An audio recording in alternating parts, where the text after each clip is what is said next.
queridos! Olá, tudo bem? Vamos iniciar então, de fato, a aula que intimida, amedronta, assusta os alunos acerca de estequiometria, que é a aula sobre casos especiais da estequiometria. Se antes a estequiometria passou desapercebido, você tinha uma ou outra questão no tema que lhe trouxe um pouco mais de entretenimento, de desafio, agora de fato a estéquio passa a ser uma pedra no seu sapato e tal, né? Um percalço aí na sua vida, no seu caminho. Entretanto, eu preciso trazer uma informação que é a seguinte: estequiometria, se tiver organização, passa a ser mais do mesmo. E essa introdução, esse discurso que eu trouxe para você, que tenta trazer um pouco de verossimilhança sobre a estequiometria, ele é só para realmente mostrar que é um assunto que é um pouco mais trabalhoso. Entretanto, queridos, eu queria tentar desmistificá-lo, desmistificar esse discurso. Eu queria mostrar para você que mesmo sendo trabalhoso, se você tiver organização, vai ser fácil. Eu trouxe para você justamente isso, organização ao extremo para você fazer uma boa estequiometria. Então eu queria convidá-los agora na nossa terceira aula sobre cálculos químicos e estequiometria, 24ª aula no geral do nosso curso, a acompanhar comigo justamente os casos sobre pureza, que é a primeira particularidade da estequiometria. Vamos lá? Então, no livro você tem isso aqui na página de número, vamos colocar aqui direitinho. Pronto, tá aqui. Você tem isso na página de número 43, onde fala em casos especiais do cálculo estequiométrico, pureza, ou grau de pureza. Então, o que é o grau de pureza? O que diabos é a pureza? Perceba, quando você extrai uma amostra da natureza, da litosfera, essa amostra ela não vem 100% pura. Existem várias substâncias dentro da amostra, tornando-a uma mistura e não uma substância pura. Perceba, vamos supor que você queira extrair aqui, ó, sílica. Veja, você não tem só sílica nessa amostra. Você tem várias outras substâncias, como por exemplo óxido de alumínio, carbonato de sódio, carbonato de cálcio, várias substâncias que compõem essa pedra. Então, por exemplo, se você sabe de uma reação da sílica específica, por exemplo, com ácido fluorídrico, e você sabe que aqui dentro tem sílica, se você jogar isso dentro de uma solução com ácido fluorídrico, o que vai acontecer? Somente a sílica vai reagir aqui dentro. Então, a química usufrui disso, utiliza desse conhecimento, justamente para você saber qual vai ser o grau de pureza de uma pedra, por exemplo, de uma amostra, acerca de uma certa substância, a partir de reações químicas que só algumas substâncias que a gente tem como puras reagem ou sofrem, literalmente, e outras não. Então, para ser bem expressivo e bem objetivo, o professor encurtou toda essa primeira fala em uma microfrase que é: quando você está vendo a pureza, você está vendo a porcentagem da substância pura de interesse dentro de uma amostra. Por exemplo, você, em poucas palavras, deve descontar as impurezas. Sim, as impurezas não reagirão, elas não lhe interessarão. Será dada uma reação para você e essa reação vai direcionar, vai convergir literalmente seu olhar para a substância pura em questão. A substância pura que você deve fazer ou usar para fazer os cálculos estequiométricos na reação. Bom, vou trazer um exemplo para você ver, porque precisamos ser bem também diretos, queridos. Mesmo que eu tenha dito para você no meu discurso inicial que casos especiais trata-se de uma parte da estequiometria um pouco mais complexa, de fato isso é verdade, mas não pelo grau ou nível de compreensão, mas sim pela parte trabalhosa, a parte algébrica, porque a cognição ela é igual à da estequiometria básica que você já fez na aula 2, na aula anterior. Inclusive, você vai seguir sempre o mesmo tutorial que tem lá em cima, com algumas pequenas pitadas digamos assim, estratégia, alguns pequenos atalhos que eu vou trazer para vocês. Tudo bem? Então, vamos seguir a nossa organização padrão. Diz assim: uma amostra de 160 gramas de hematita com 50% de pureza sofreu decomposição. Tá, então olha só. Você tem uma amostra que tem 50% de pureza. Então você pega a sua estabilo e você marca isso. O que significa isso? Significa que se essa amostra é de hematita, e a gente percebe na reação abaixo, ó, sofreu decomposição sob a reação abaixo. Ou seja, se você tem ali a reação abaixo, aqui está a reação, ok? E ela está dizendo para você que a substância de interesse, a substância que sofre o processo é o Fe2O3, isso significa que aqui dentro dessa amostra, então vamos puxar uma flechinha aqui, desta amostra de hematita, vamos escrever aqui, ó, hematita, você tem o quê? Parênteses, você tem Fe2O3 mais impurezas. Desse jeito. E o que a gente faz com as impurezas, queridos? Vocês lembram? O que a gente faz com as impurezas? A gente desconta, a gente faz uma diferença. Então você vai vir aqui e vai descontar as impurezas. Tá, mas e como é que eu vou saber quanto de impureza tem nessa pedra? Ora, se 50% dela, evidentemente, é de Fe2O3, é como se você dissesse grosseiramente isso aqui, ó, que você tem toda essa parte aqui de baixo de Fe2O3, entende? E o restante é de impureza. E as impurezas não te interessam, porque elas não vão reagir. Óbvio que fazer isso que eu acabei de fazer é didático, mas não é correto, porque você sabe que ela está em meio à pedra. Por exemplo, se eu pegar aqui uma amostra, eu não consigo ver qual é a sílica perfeitamente com precisão, quem é o óxido de alumínio, quem é o calcário, é difícil. Portanto, não é perfeitamente separado como você está vendo. É apenas uma relação percentual, né, de totalidade, para você perceber como uma figura, uma ilustração, qual é a porcentagem da hematita, na hematita do óxido de ferro 3 e das impurezas, ok? Então, eu vou tirar isso, tudo bem, para não cometer nenhuma gafe conceitual, e vamos colocar aqui embaixo, ó. 50% da massa, obviamente, é de Fe2O3, que é quem reage, e os outros 50% são de impurezas, que não vão reagir, são inertes, podem até reagir numa outra reação que não é mostrada pra gente aqui. Então, segundo a questão, inclusive eles trazem isso na questão, né, sob a reação abaixo. Ou seja, a reação que acontece é essa que você está vendo e ponto final. Tudo bem? Pois bem, dito isso, o que você vai fazer? Sempre que você tiver uma questão onde fala em grau de pureza, a primeira coisa que você deve fazer é exatamente esse movimento que eu vou mostrar aqui, antes mesmo de começar a pensar na reação. Você vai pensar, a amostra é tudo que você tem, é o seu 100%, é a sua totalidade. Tá, e qual é a massa da amostra, professor? Como a própria questão disse, 160 gramas. Só que eu sei que destes 160 gramas, 50% não correspondem, obviamente, a óxido de ferro 3, o Fe2O3.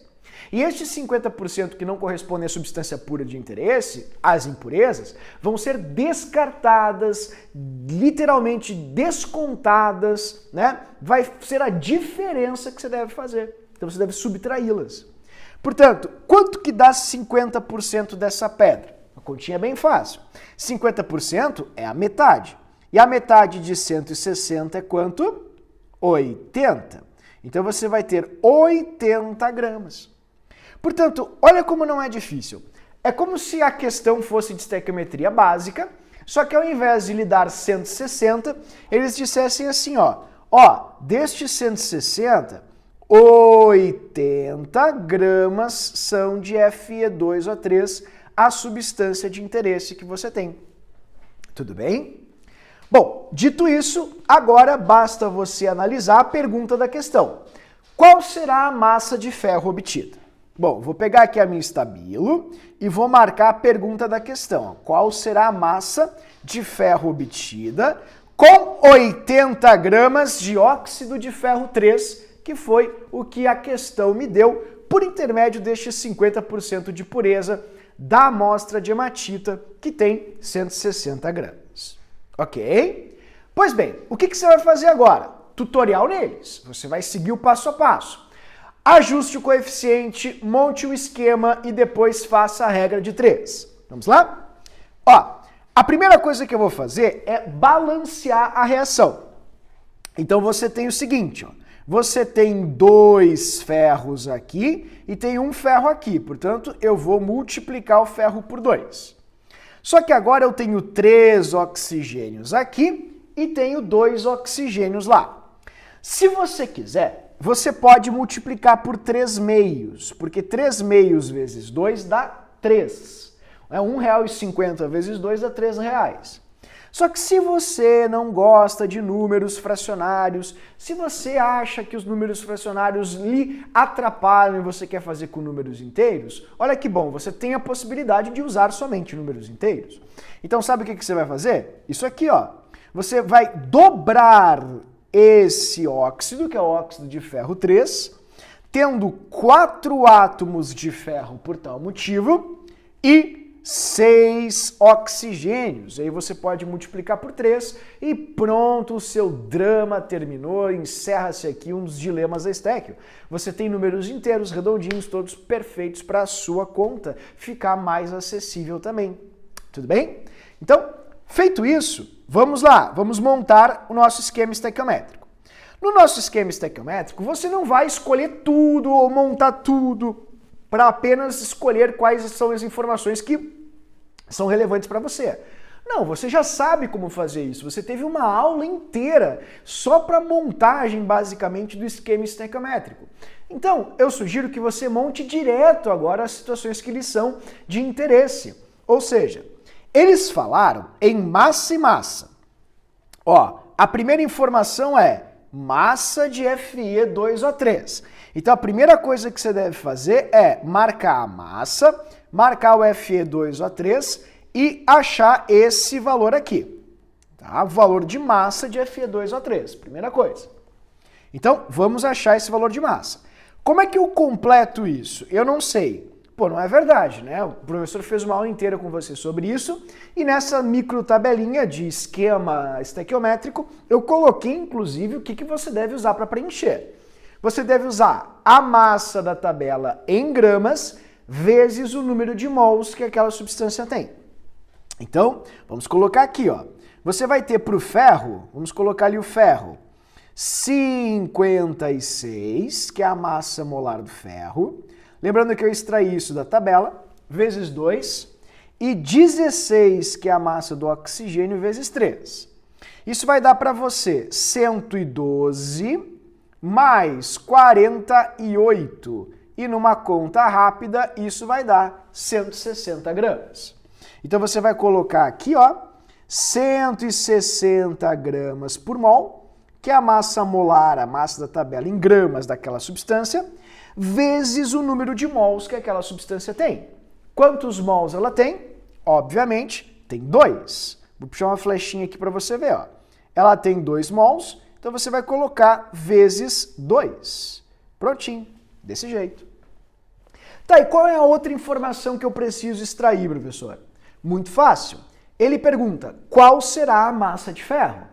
Então, quantos ovos tu bota na tua panqueca? Bom, primeiro tu precisa saber da minha receita de panqueca e depois você pode alterar. Ah, eu vou fazer a tua receita de panqueca e eu quero fazer 16 panquecas. Quantos ovos eu tenho que botar? Bom, tu precisa primeiro saber quantos ovos eu ponho na receita original. Então, é a mesma coisa aqui. Quantos gramas a natureza nos mostra aqui, originalmente? Aí você pode estabelecer relações proporcionais com as quantidades de reagente que você tiver ou venha a ter. Portanto, em poucas palavras, se eu falei demais e você não entendeu, vamos por etapas. Ele mencionou massa, aí você pega estabilo e faz uma bolinha na massa. Massa de ferro, aí você pega estabilo e marca o ferro. Ou seja, o valor ou informação que você vai precisar utilizar aqui é justamente a informação de massa do ferro. Então você vai colocar aqui a massinha do ferro, vamos colocar ali, e não pode esquecer depois de multiplicar pelo número, obviamente, de mols que o ferro tem, que é o número que tem na frente. Então, o valor de massa do ferro da tabela periódica é de 56 gramas por mol. Então você vai colocar aqui 56 gramas por mol, vezes o número de mols que você tem ali, que é de 4. Pronto. Esta tem que obrigatoriamente ser a primeira linha da sua regra de 3. Se ela não for, querido, tá tudo errado, tu tá fazendo tudo errado.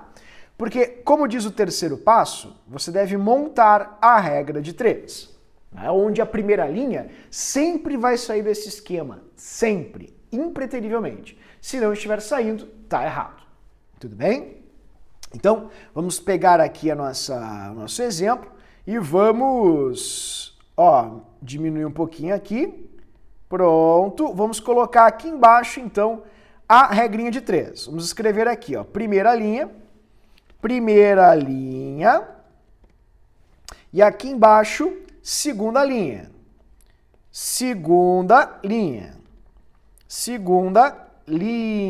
Pronto, tem a primeira e tem a segunda linha. O que você coloca na primeira e o que você coloca na segunda? Olha, você já sabe. A primeira linha, evidentemente, tem que sair ali daquele esquema, o esquema estequiométrico, e a segunda linha, evidentemente, vai sair do exercício. Pronto, tá aí. Vamos lá? Vou fazer aqui as flechinhas para você ver. A primeira linha vai sair daqui, assim você coloca esses valores. Então eu vou colocar aqui, 160 vezes 2, e 56 vezes 4. 56 vezes 4. Desse jeito. Gramas, né? E aqui embaixo a pergunta: qual a massa de ferro que será obtida? Então, o X vai aqui. X gramas de ferro. Com uma amostra de 160 gramas com 50% de pureza, ou seja, com 80 gramas de hematita. Então você vai colocar aqui 80 gramas da hematita, que é o Fe2O3. Fe2O3. Aqui o Fe e aqui o Fe. Prontinho. É só ser feliz agora, fazer essa conta, super fácil, diga-se de passagem, para a gente poder verificar como tem efetividade essa técnica de estequiometria por pureza. Tá? Vou tirar aqui o 80, vou botar o x aqui em cima, vamos usar esse espaço aqui para resolver a conta. Então vou multiplicar ali em x, né? Vamos colocar aqui, 160 vezes 2. Só por que tu não multiplica de uma vez? Tu já vai ver. Igual a 56 vezes 4 vezes 80, tá? Fechou, 80. Sabe por que eu não multipliquei de uma vez? Perceba, se você está multiplicando esse aqui por 2 e esse aqui por 4, como numa regra de 3, você não pode esquecer disso, a pessoa te ensinou já, você está dividindo esse número aqui por esse aqui, e o resultado tem que ser exatamente igual a este dividido por este, isso é uma regra de 3, as pessoas de matemática ensinam bastante você sobre isso. Veja, se você tem 2 e 4, você pode simplificar. Você pode dividir por 2, porque 2 e 4 são, obviamente, múltiplos de 2. Você pode simplificar e vai ser a mesma coisa que 1 para 2. Se você se der conta disso, que aqui você pode dividir por 2 e aqui também vai ficar 2, você vai perceber literalmente que daqui para cá o número foi dividido por 2. Porque 160 é o dobro de 80, e 80 é a metade de 160. Então daqui para cá você tem que ter 56 dividido por 2, vezes 2 dividido por 2. E 56 vezes 2 dividido por 2 dá 56 gramas. Pronto, uma barbada, sem nem precisar fazer contas, né? E assim por diante. Mas se você não acredita em mim, ok, vamos aqui para cima fazer a matemática para provar para você. X vai ser igual então a 56 aqui é 80, né? Vezes 4 vezes 80, dividido por 160, vezes 2, tá vendo? Então, 4 dividido por 2 dá 2, certo? E 80 por 60 é a mesma coisa que 1 sobre 2, porque 60, evidentemente, é o dobro de 80. Tudo bem? Então você vai ter, ó, x igual a 56, tá vendo? Como o professor falou ali para você, vezes 2, né, que é esse 2 aqui, ó, do 4 dividido por 2, que dá 2, dividido, tá vendo, ó, dividido por 2 também, que é esse 2 aqui, do 80 dividido por 160, que dá justamente 2. Isso vai te dar 56. Ok? Entendeu?